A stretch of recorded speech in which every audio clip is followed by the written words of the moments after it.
Becoming homeless can happen to anyone. For example, we have the stories of two people here. Joseph, which his life fell apart after his partner of 36 years passed away.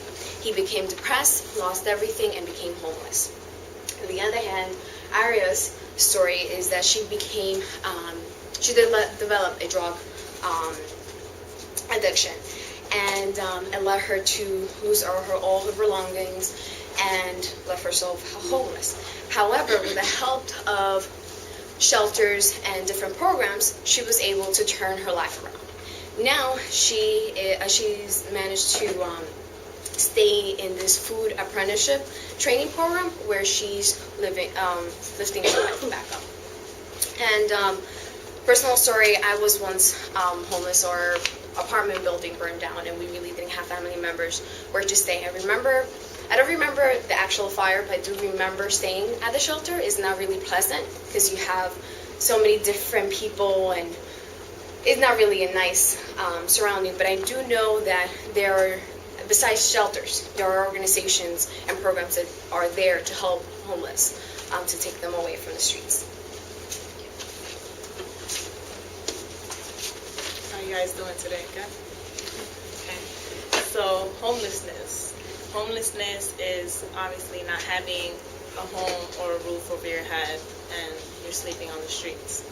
So signs of homelessness is temporarily staying with friends or other family members, staying in a hostel or a night shelter, living in a very overcrowded condition, at risk of violence or abuse in the household, living in poor conditions or poor conditions that affect your health, living somewhere where you have no legal right to stay, living somewhere where you can't afford to pay without depriving yourself, forced to live apart from your family because of the accommodation isn't suitable. So the effects of homelessness ranges from health issues to personal entrapment. Well, with health issues, the number of individuals encounter a lot of health issues in their lives. Health gets worse from time to time because, lack of attention from the doctors, family members, and lack of necessities. They suffer from these diseases. These diseases could be like skin disease, mental illnesses, HIV/AIDS, tuberculosis, cardiorespiratory disease, nutritional deficiencies, sleep deprivation, and it just goes on from there.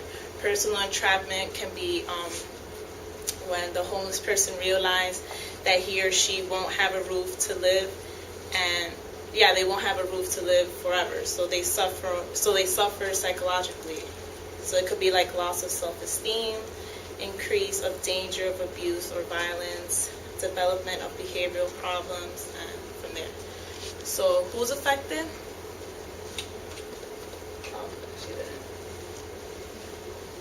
Little Sally over here is affected, and all these other people are affected. So young people leaving their home for the first time, they can be affected. A pregnant woman, like Ashley had mentioned Oprah when she was pregnant and her baby died or whatever.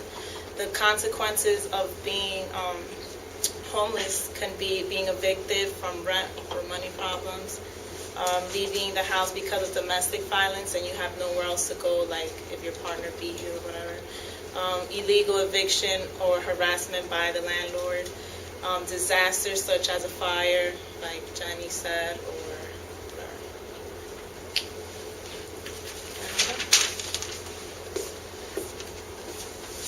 Okay, so I'm going to talk to you guys about two main reasons why people are homeless. One is housing, and the second one is poverty. I'm going to talk to you about poverty first. Did you know that in 2011, 15% of the population was homeless? Now, you might think 15% is nothing, living under the poverty, but 15% is actually 462 million people that are living in poverty today. Now, why are there so many people living in poverty, you say? The first one is lack of employment. With no job opportunities today, there are many people who live in poverty. And the second one is availability of public assistance.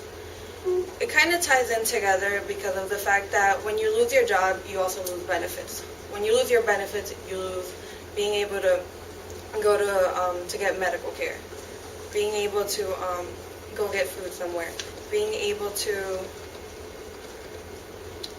have money to pay for all those things.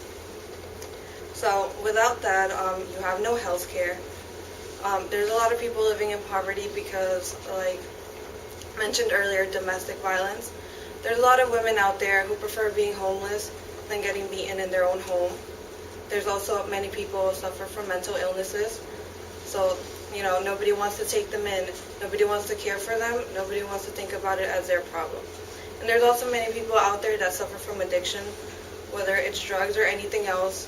There are many people in the streets with all these types of addictions, illnesses, and people who just don't want to live at home.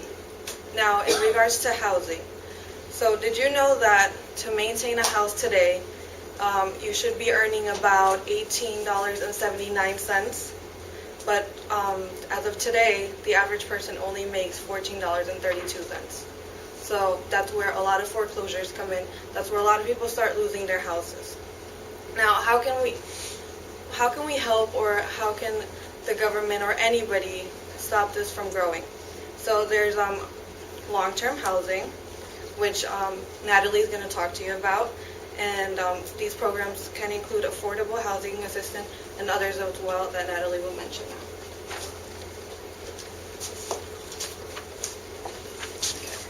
So there's a lot of potential solutions in place to decrease homelessness that we may be unaware of. There's permanent supportive housing for the homeless that the government offers, and they assist the homeless. There's also the Housing First approach, which was first developed in New York City, and it tries to take long-term homeless people and they move them into these shelters, and these people usually live with mental illnesses, they're drug addicts, they have addiction disorders, and they move them into these subsidized homes, and they link them with supportive services to help them fight their demons or their issues. And in New York, they found out that the Housing First approach was found to be less costly than taking these people to emergency care and hospitals and shelters. Government also offers affordable housing to people who make a low income, but like Alejandra said, it's really hard to own a house these days because we don't make as much money.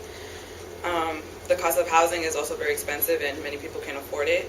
According to HUD.gov, which is the U.S. Department of Housing and Urban Development, an estimated 12 million renter and homeowner households now pay more than 50% of their annual incomes for housing, and a family with one full-time worker earning the minimum wage cannot afford the local fair market rent for a two-bedroom apartment. Another solution that we could possibly put in place to decrease homelessness is, this is a personal story. I used to live by a golf course, and they took that golf course down, and they're making condos and luxury apartments. So I did a little research, and there's over 16,000 golf courses just in the United States. So if we were to take some of that land and build supportive housing for homeless people, that could decrease the issue. However, there's a lot of strengths and weaknesses along with that. Weaknesses would be it would increase taxes. Many people don't want to pay more taxes, and they don't want to have a lot of homeless people in their neighborhood because that's going to decrease property value. A strength would be that it would increase job opportunity, which would improve the economy because it would increase our productivity. And a benefit if we were to take some of this land and make shelters out of it would boost our morale. We would feel good about making more housing for the homeless people because we feel good about helping out the less fortunate.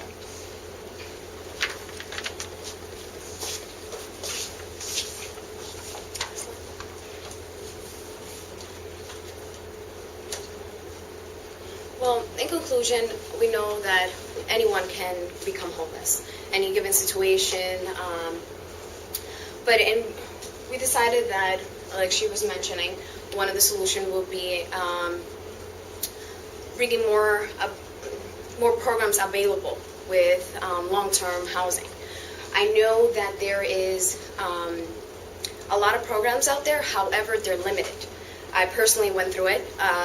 Let's say I believe it's CASA, and they take in youth. I believe you had to be under 21. You'll stay long term as long as you want. However, you had to follow certain rules.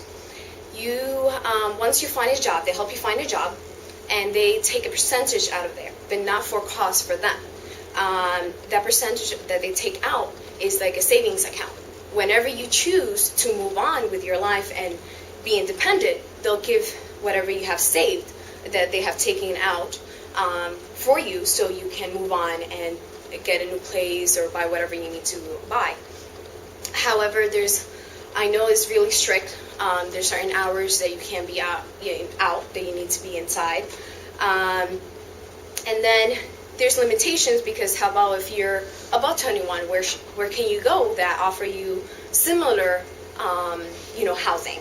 I know personally, in the beginning of the semester was really stressful, because I had my mother, who 20 years back, she became schizophrenic. I don't know if you guys know about that mental illness. And she got sick. I brought her back from Dominican Republic so she can get medical care.